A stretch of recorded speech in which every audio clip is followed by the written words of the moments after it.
L'aventure de la presse yiddish. Une série de 15 émissions proposées par Henri Minzeles et présentée par Olivier Gulan. Réalisation technique Richard Hanou. Une série réalisée avec le concours de la Fondation Doron.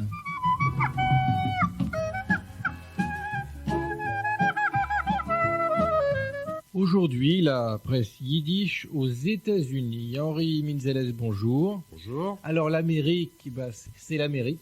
Ben oui, c'est Das Goldenem Land. ça, le pays doré. C'est aussi Columbus Medine, c'est-à-dire l'État ou le pays. Medi en yiddish, ça a une connotation gentille. Alors Henri Minzeles, le développement de la presse yiddish aux États-Unis est lié d'abord à l'afflux de nouveaux immigrants à la fin du 19e siècle. Absolument. C'est-à-dire non seulement depuis 1880 jusqu'à 1925. Je cite 1925 parce qu'après, il y a eu des restrictions à l'immigration qui fait qu'il était beaucoup plus difficile de parvenir, d'émigrer. C'est pourquoi beaucoup de juifs originaires d'Europe de l'Est immigraient en France, par exemple. Par exemple, à elle ou sur latine, plutôt que certains sont restés à Cuba en espérant pénétrer. C'était le cas de mon beau-père.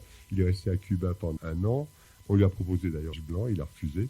Et c'est grâce à ça que j'ai pu connaître ma femme, puisqu'il a donc épousé celle qui, etc. N'est-ce pas ? C'est tout à fait intéressant. Mais il ne pouvait pas entrer. Non, bien sûr, c'est anecdotique, mais il ne pouvait pas pénétrer aux États-Unis, donc il est revenu en Europe. Bien, alors ce feuilleton n'est pas consacré entièrement à l'histoire de votre beau-père, encore que ce soit quel dommage, ça serait intéressant. Révélatrice, je pense. Alors donc, ces nouveaux immigrants, ils arrivent en masse à New York. À New York.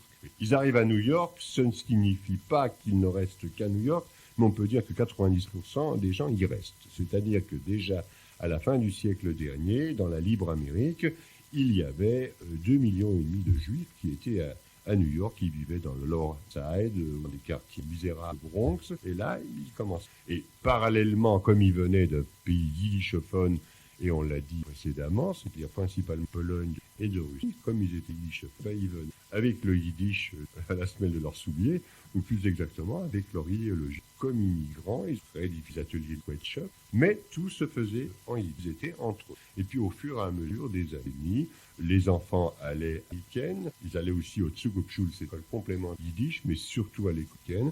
Ils parlaient donc déjà un yiddish émaillé de termes anglais, puis après de l'anglais avec des termes yiddish.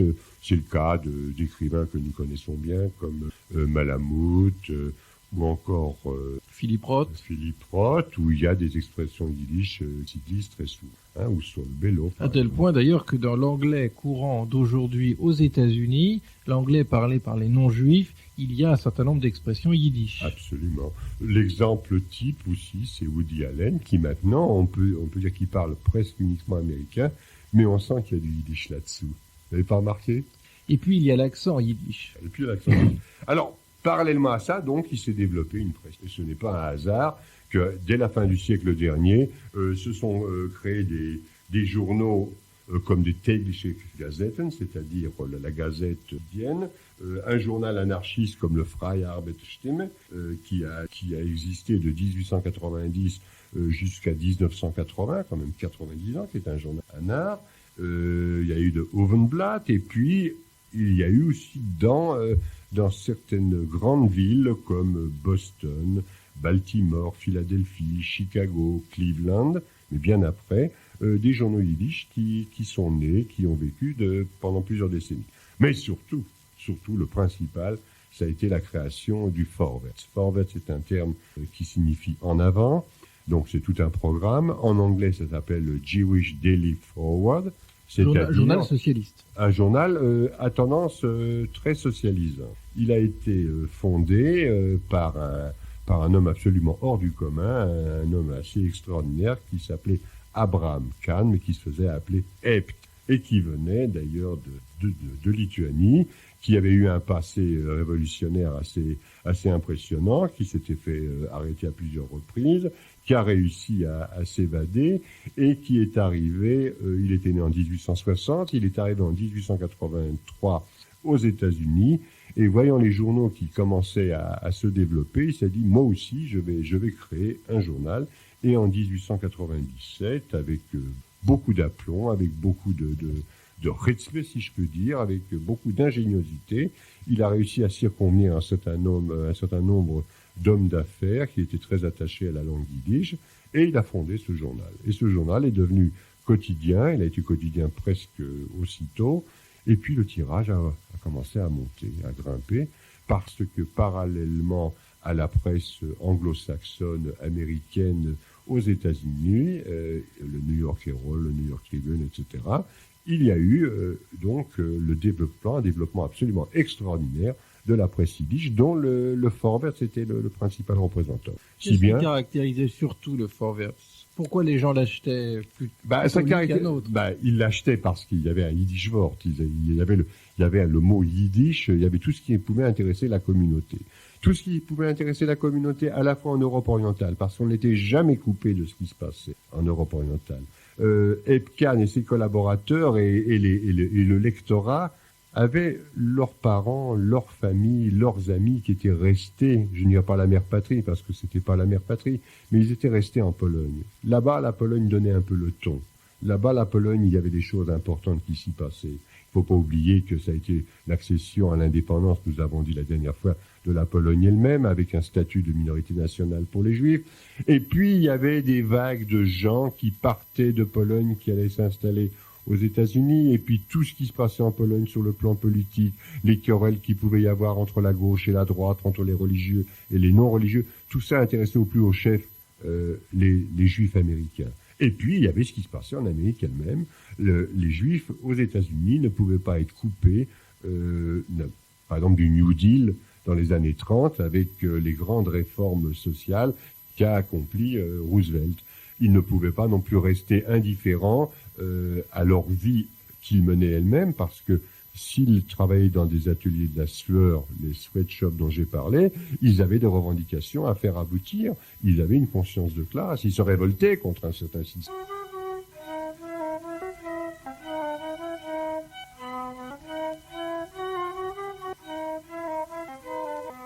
Fiedler oi von Dach.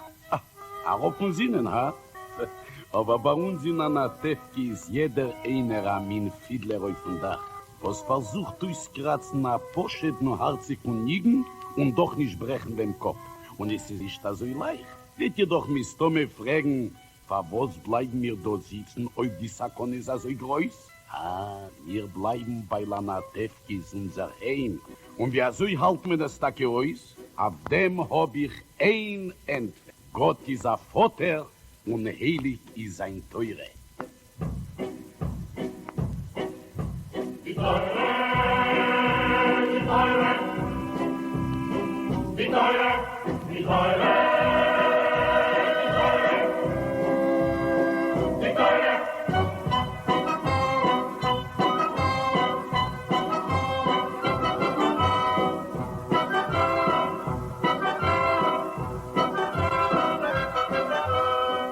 Jo, ins Haus von unser heiliger Teure sind wir also ausgestanden, Teure so wie Teure. Bei uns in Anatevki tut man als Leute der Teure. Man esst Leute der Teure, man schläft Leute der Teure und man tut sich an, euch Leute der Teure. A Hitler vom Kopf, a Teleskop neu vom Leib, als Zeichen, als Gott ist ein Vater und wir sind die Schof. Fragt sich eine Frage, wie hat sie das Hals angeheuben? Oh! Will ich auch sagen, als ich weiß nicht. Die Teure. Und Taki bis Fuß unserer Teure weiß jeder von uns, wer ist und was Gott hat ihm befehlen. Tag und Nacht, was Musik in und Glocken, schleppen euch den Boden, bringen euch dahin. Und wer hat das Recht zu sitzen euch im Ort und haben euch das letzte Wort. Wer hat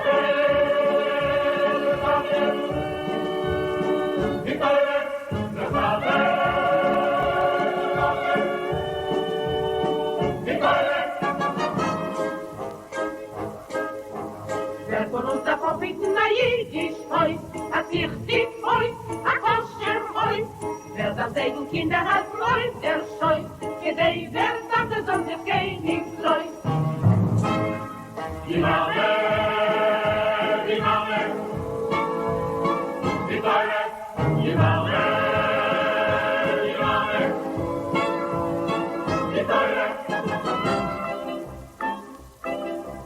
Cheder hat men mich geschickt, gewinnt als bloß 3 Jahr. Men sagt, a Kalle, was euch mir gekommen, a Schöne. Die Borin, die Borin, die Teure, die Borin, die Borin, die Teure.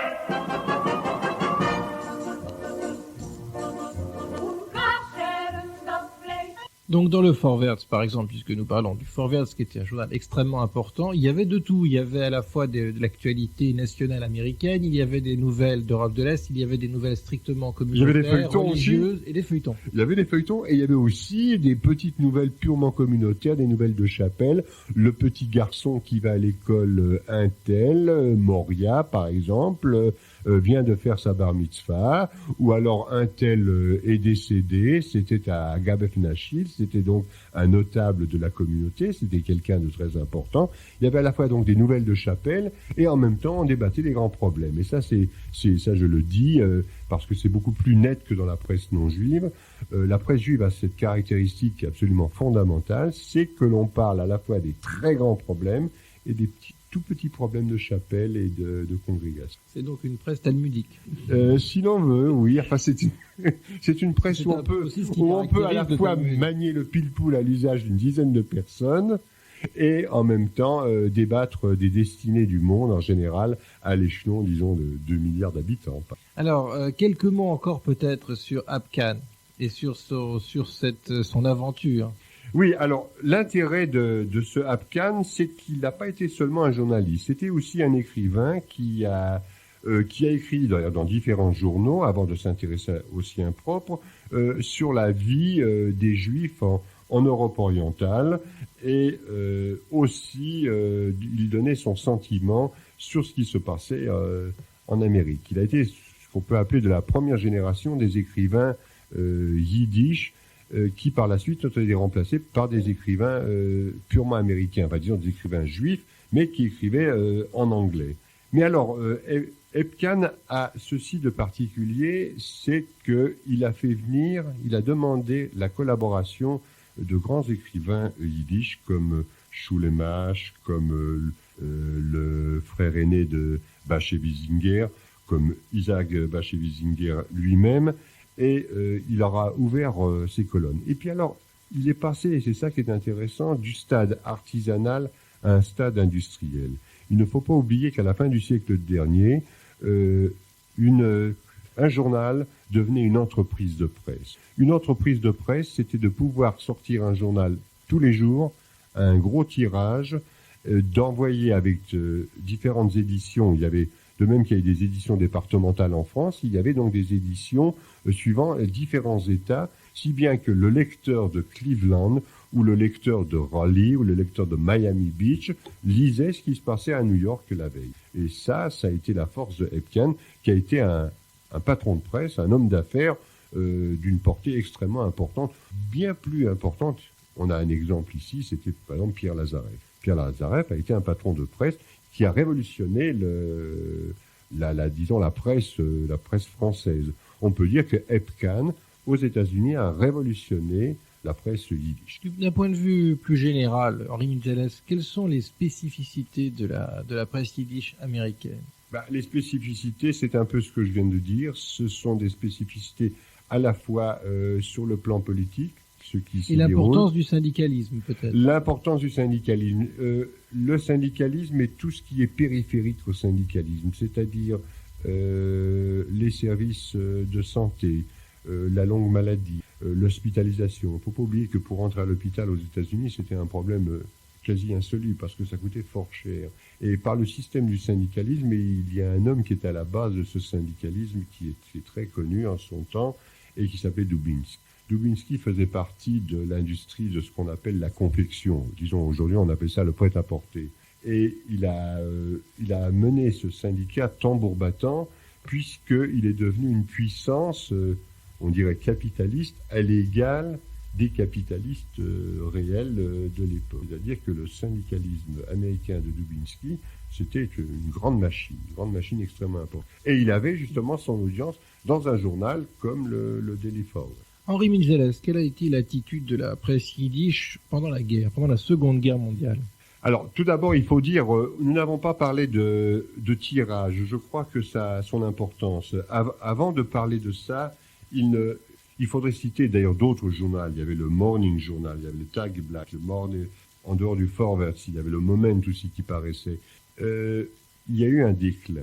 Il y a eu un déclin à partir des années 35, parce qu'à ce moment-là, les Juifs, déjà, s'étaient plus ou moins acculturés avec la culture dominante, c'est-à-dire avec ce qui se passait sur le plan américain. Et un journal comme le Forward, qui tirait à 300 ou 350 000 exemplaires chaque jour, a eu son tirage qui a commencé à baisser pour stagner aux environs de 120 000. Alors, ce qu'il y a, c'est que donc ce journalisme judéo-américain était devenu moins important.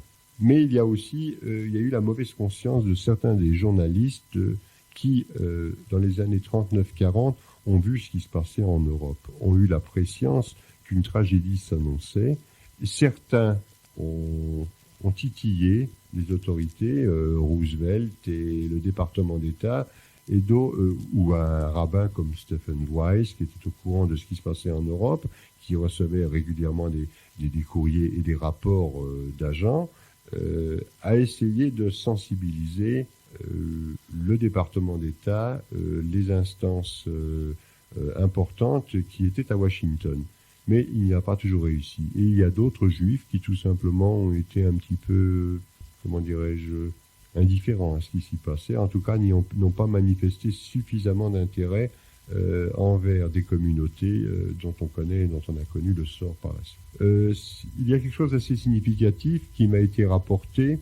En 1943, s'est tenu un meeting à New York, à l'Empire Stadium, qui groupait 50 à 60 000 personnes et qui intéressait au premier chef la communauté juive de Palestine. Un monde fou est arrivé. Et quelques jours après, il y a eu un meeting qui parlait du ghetto de Varsovie, parce que les gens étaient quand même un peu au courant de ce qui s'y passait, et qui parlait des camps de la mort, sans savoir encore qu'Auschwitz était une organisation industrielle de la mort.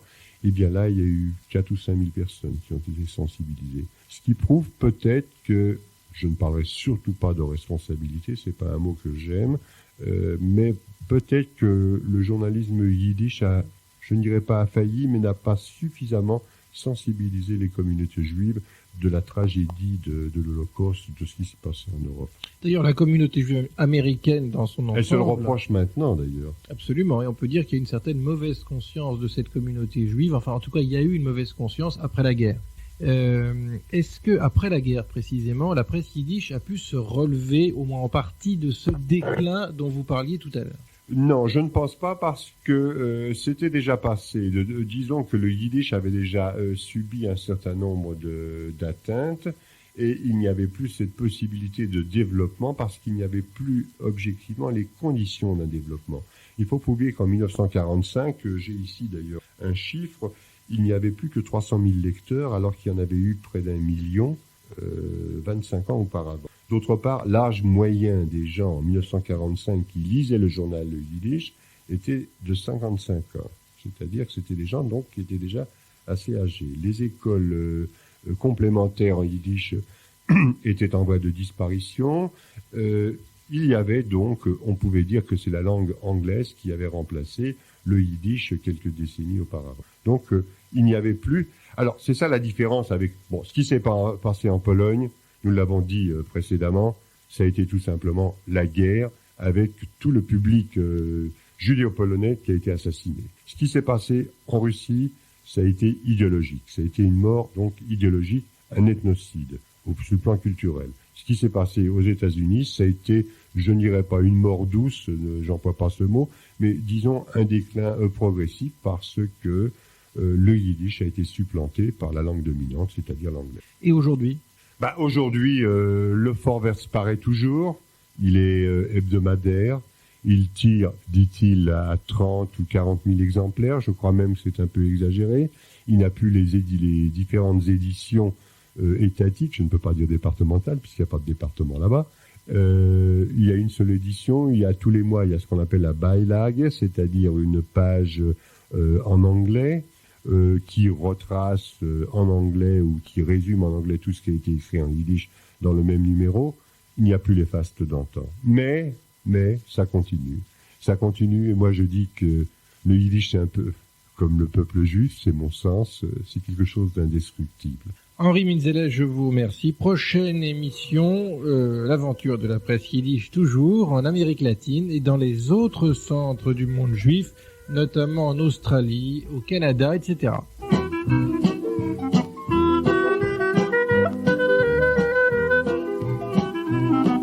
C'était l'aventure de la presse yiddish, une série d'émissions proposées par Radio Communauté Judaïque FM avec le concours de la Fondation Doron.